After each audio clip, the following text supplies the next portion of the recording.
Hi, welcome to my channel, Plantwise. Today we're going to be talking about the sanseveria, or common name, snake plant. The care requirements for a snake plant are fairly easy, and I'm sorry that my tripod just got bumped. My pit bull, he kind of is a little excited. Anyway, back to it. Snake plants, also known as the scientific name is sanseveria, or they're also known as sanseveria, or a common name that I don't use, but is also often referred to as the mother-in-law's tongue. And for that reason, funny reason I think, it's that it is sharp and flat. I guess this meant for their quick wit and their smart aleck comments. Kind of funny if you ask me. Any hoosers, this is the Bentel sensation. Now all snake plants are about the same. They all require about the same. The light they need about low light, which 12 to 16 hours of low light.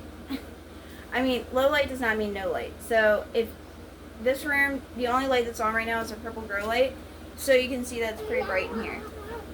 I'd be able to read a book. And that should be about the standard for your snake plant. If you can read a book without turning on a light, your snake plant will be happy. That is not the extent to the light that it would like. It can thrive in direct light. These can grow right outside, right in direct light. I've seen it, and they thrive. I also seen these grow in my office under a fluorescent light with no natural lighting, and also seem just as happy. But I brought this home from my office because I felt that it could use some natural light this spring. I also got this baby from that same plant. I literally cut a leaf off, and this leaf grew roots, and then a new plant emerged from those roots.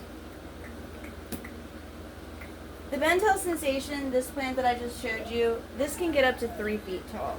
And I mean, if you look how beautiful this is, it's just, if you could imagine this 3 feet tall, it would take up a lot of room. Now, if you don't have the room for a Bentel sensation, snake plants come in a variety of shapes and sizes, i.e.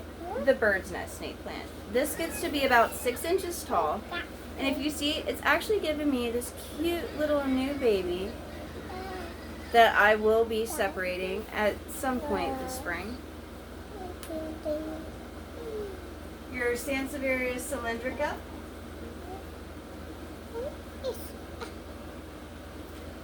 And this actually was braided when I had originally bought this at Lowe's, and if you can see, it was not happy. So I unbraided it, and it actually shot out this, this, and this. This is a starfish sanseveria, as you can see why.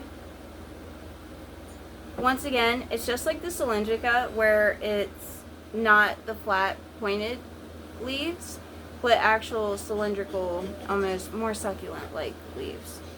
These are succulent plants, so watering sparingly is very important. Underwatering is better than overwatering. I feel like I should get a shirt that says it. Either that low light is no light. Low light does not mean no light, and underwatering is better than overwatering. This one is one of my favorites just because of the name. It is a Sanseveria metallica, obviously because of the metallic like color of it.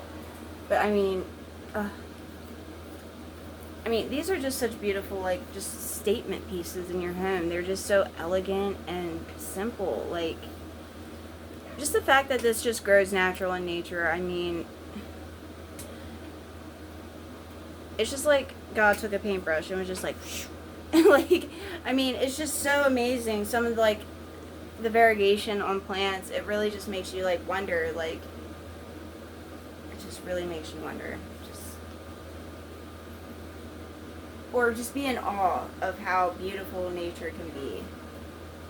This one is a very intriguing one, and if you like just simple, elegant pieces in your home and you're a very simplified decorator, this is your piece. I mean, I feel like I've seen art sculptures that look like this. I mean, it is a Welfin sanseveria.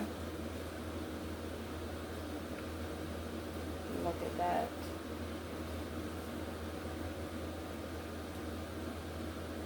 And she does need repotted soon. But they do not need repotted every year, regardless of what the internet may say. And I don't mean internet people, I just mean, it seems like when you go to Google a plant, it literally says repotted every year, fertilized during this and that, and like, it just seems like the basic care requirements for every plant just seems to follow every plant. And that's another reason why I created this channel. I wanted to show you, like, these are where my snake plants live. This is a north-facing window, and outside the window there is actually a screened front porch. So, and they've been thriving and giving me brand new growth, and they're just so happy. I want to show people where my plants are actually, like, I feel like bright and direct is just so broad, and I feel like they say that to, like, cover their butts, because it's like, oh, well, we told you bright and direct, but it's like, for someone who's starting out, what does that mean, bright and direct? I mean, it took me forever to really get that aspect down. And I know it just means bright light without the direct rays, but it just seems really hard to nail it, because when you're like, oh, low, indirect, whatever, then you're just thinking, oh, well, there's this one little tiny window in my bathroom, and that means that this plant will live, and it'll be happy. But really, the same site doesn't tell you, like, oh, no, it could actually give you more growth in full sun.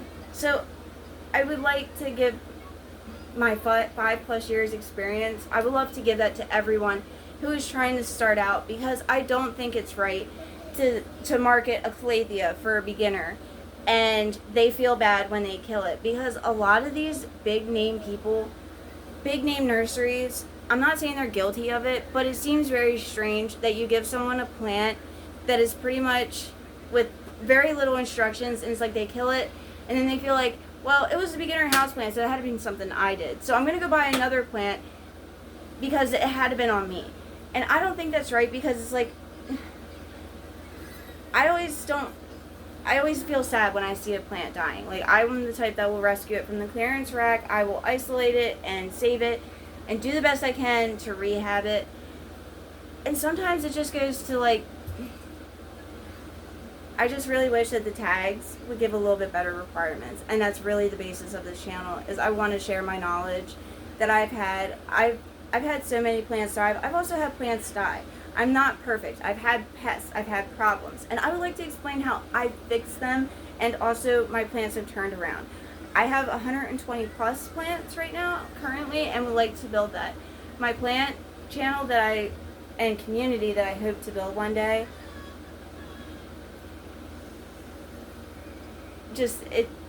I'm kind of like lost for words right now, because I wasn't expecting to go this far into this. But anyway, please like and subscribe for more. I will be getting better at these videos and getting better at my explanations.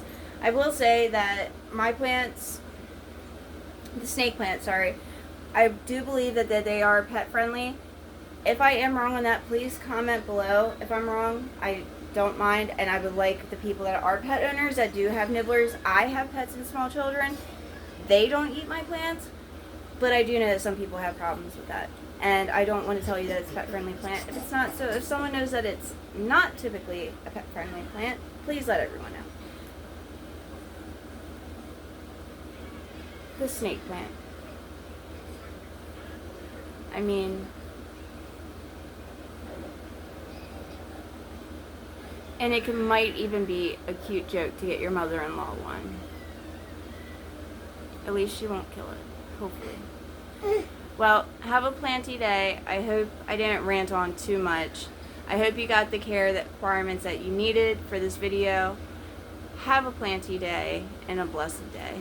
Thank you so much for watching my video and giving me the time.